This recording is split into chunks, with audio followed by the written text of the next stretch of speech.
HMPV पर डराइलाणी GBS Maharashtra Pune में बढ़ी चली रोगी संख्या सप्ताहे भितरे गुलेनबेरी सिंड्रोम रे शताधिक संक्रमित 16 जन को गुरुतर अवस्था भेंटिलेटर में भर्ती करा जायछि।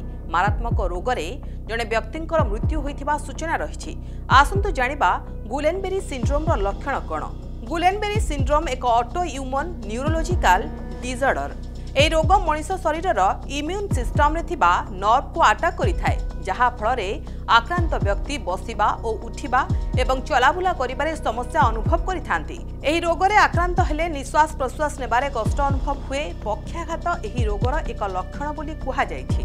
मनुष्य शरीर में दुई प्रकार नर्व सिस्टम रही। प्रथम सेंट्रल नर्व सिस्टम कहा जाए, एथिरे मेरुहाड़ एवं मस्तिष्कर किछि अंश रही। सेहीपरि द्वितीय को पेरिफेरल नर्व सिस्टम कहा जाय थाए। गुलेनबेरी सिंड्रोम रे immune system peripheral nerve system को अटैक करिथाए।